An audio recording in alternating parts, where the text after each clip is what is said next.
안녕하세요. 닥터 유태우입니다. 오늘의 주제는 병명 없는 병 완치 훈련입니다. 병명이 없다니요? 네, 근데 실제로 이런 병들이 많습니다. 이 병은요, 이 병을 담당한 의사가 첫째, 병명을 잘 모르겠다라고 하는 겁니다. 두 번째, 병명은 알기는 아는데 그 원인을 잘 모르겠다고 하는 겁니다. 세 번째는 불치병이나 난치병이다 라고 하는 거죠. 그 중에 하나가 이런 게 있어요. 여러분들 CRPS라고 들어보셨어요? Complex Regional Pain Syndrome. 되게 어렵죠. 네, 복합 부위 통증 증후군. 네, 그래도 어렵죠. 네, 하여튼 이렇게 이제 불치병이거나 난치병이라고 한다는 거죠. 네 번째, 의사 자체가 치료에 대한 확신이 없다. 이 병명 없는 병은요, 통증과 장애가 극심합니다. 두 번째는 그럼에도 불구하고 불구는 아니다. 그래서요, 이렇게 그냥 극심할 때도 있는데 어떤 때 또 반짝할 때도 있어요. 그럴 때는 또 뭔가를 해요. 네, 못하는 게 아니에요. 할 것도 다 하는 경우도 그런 때도 있다는 거예요. 세 번째는 이게 만성적이다라는 겁니다. 네, 그래서 오래 갑니다. 대부분은 다 3개월 이상입니다. 네 번째, 진짜 죽지는 않는다는 거예요. 네, 죽지도 않고 불구가 되지도 않고 그 다음에 중환자실에 누워있지도 않습니다. 병원에 있는 건 아니에요. 그러니까 왔다 갔다도 해요. 네, 일상도 하긴 하지만은 본인의 고통은 극심하다는 거죠. 자, 이게 병력인데요. 환자의 이 삶은 어떻게 될까요? 네, 첫 번째, 매일매일 고통이 큽니다. 두 번째, 항상 불안하죠. 그 불안이 뭐냐면은 첫 번째, 내가 이걸 못 고치고 평생 이렇게 살까봐, 아니면 고통이 더 커질까봐. 두 번째, 혹시라도 나한테 심각한 암이 진행되고 있는데 의사가 진단을 제대로 못하고 있는 거 아닐까라는 불안입니다. 또 다른 불안은 이런 게 있어요. 내가 원하는 걸 다 못하거나 책임을 완수하지 못하거나 아니면은 사랑꾼을 못하고 죽게 되지 않을까. 이런 불안이 항상 있는 거죠. 세 번째는요, 하루에 내 삶을 보면은 거의 병만 합니다. 내 병에 대해서 연구를 하죠. 약을 먹죠. 또 어떤 검사가 맞나 하죠. 어떤 의사가 또 이걸 제대로 고칠까 이걸 찾아내죠. 거의 다 병의 삶을 삽니다. 그러다 보니까 어떻게 돼요? 정작 우리가 보통 하는 일 있잖아요. 네, 보통 하는 일 뭐겠어요? 일을 하죠. 사람을 만나죠. 놀기를 하죠. 이런 걸 잘 못해요. 네, 그러니까 일상이 다 엉망이 되는 거죠. 그러니까 무슨 생각을 하겠어요? 네, 사람으로서 즐길 거 하나도 못 즐기고 고통에 빠지고 사니까 그게 뭐가 돼요? 네, 우울합니다. 두 번째, 죽고 싶습니다. 세 번째, 이런 사람 중에 일부는요, 진짜 자살을 합니다. 이 병명 없는 병의 실체가 과연 뭘까요?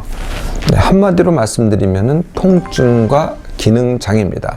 무지 아프고 기능이 전혀 발휘를 하지 못하지만은요, 그렇다고 죽는 병은 전혀 아닙니다. 불구가 되는 병도 아니고요. 이 두 개를 갖다 이제 구분하셔야 되는데요. 네, 그래서 이걸 다른 말로 하면은요, 아파 죽겠는데 안 죽는 병이라고 합니다. 아파 죽겠는데 안 죽는 병. 그냥 아파 죽겠는데 절대 안 죽어요. 반면에요, 실제로 죽는 병을 한번 보세요.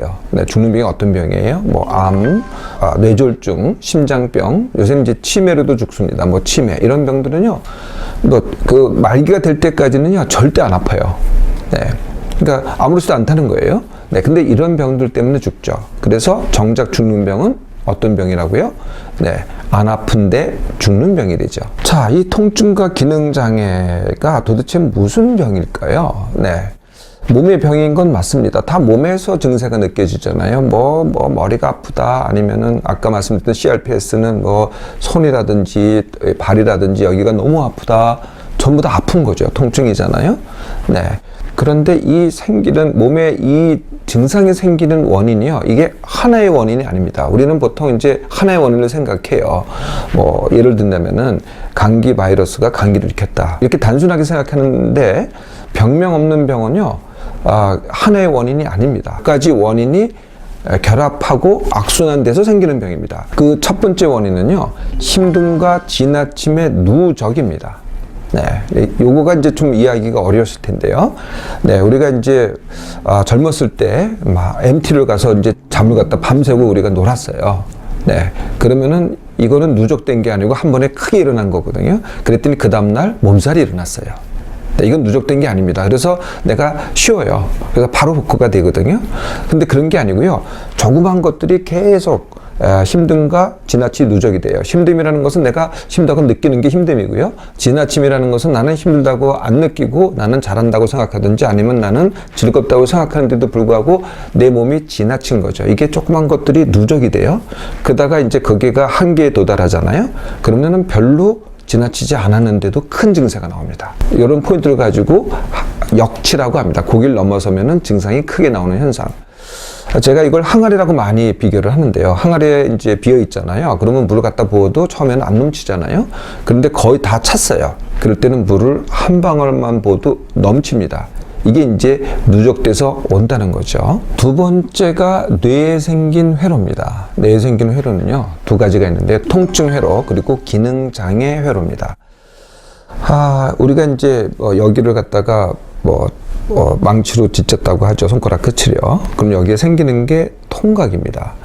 근데 그 통각은요, 만약에 망치로 같은 세기로 이렇게 찢었다고 한다면은 누구나 다 똑같습니다. 같은 세기의 통각이 생기는데 이게 이제 신경을 통해서 전달이 돼요. 전달이 되고 이게 이제 척수로 가요. 척수로 갔다가 뇌로 올라가거든요.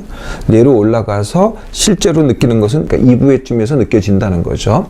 그런데 이게 전달되면서 척수에서는 뭐 그렇게 증폭이 안 되는데 뇌 속에서 증폭이 됩니다.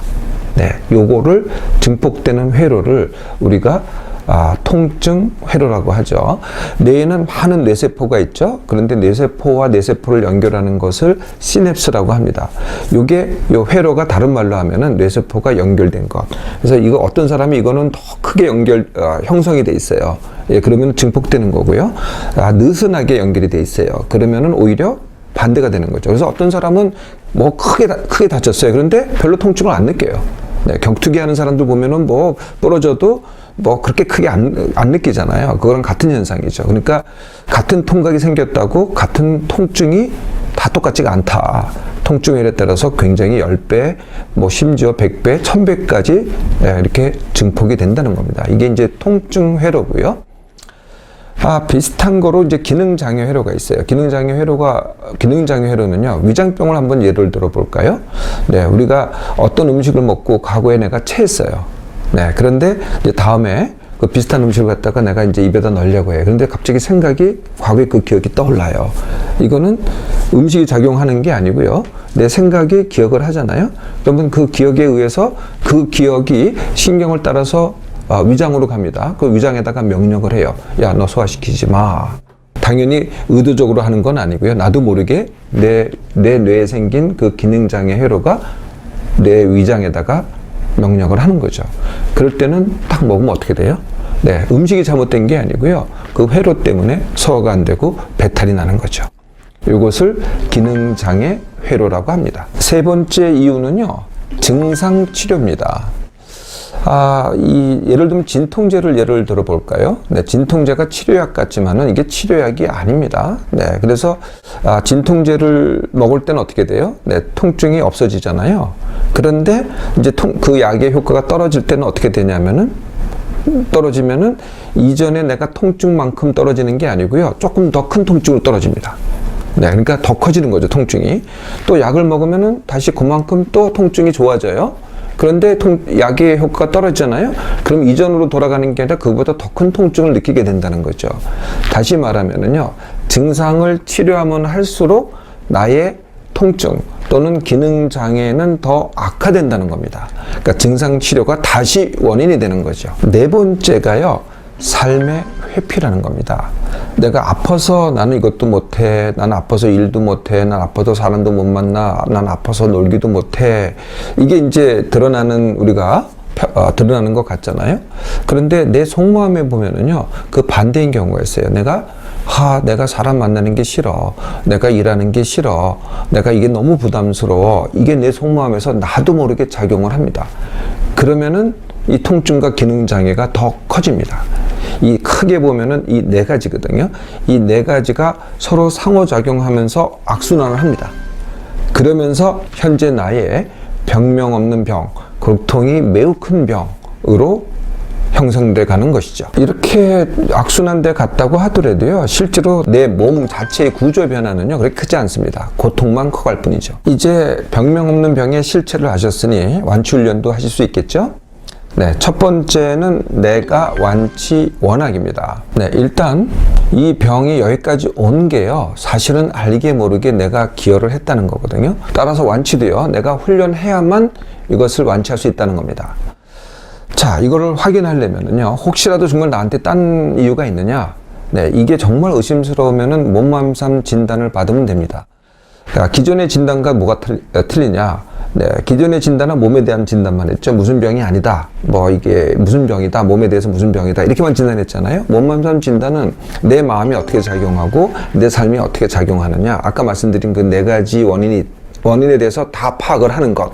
이게 바로 몸맘삼 진단입니다. 현재 약을 복용하고 있으면요, 그건 그대로 하는 겁니다. 아직 이제 훈련이 시작되는 거지 훈련이 끝난 게 아니거든요. 훈련이 끝나가면은 약은 저절로 줄일 수 있습니다. 물론 다른 시술이나 또는 수술 같은 다른 것을 추가하지 말아야 되겠죠. 두 번째는요, 병을 하지 않고 완치 훈련하기입니다. 병을 한다는 건 뭐예요? 또 이게 무슨 병인가 연구를 하고 또 내가 무슨 검사를 받아야 되지 않나, 무슨 의사가 유명하다던데, 이거가 이제 병을 하는 거죠. 그런 거 하지 말고요, 내가 낫겠다, 난 훈련하겠다.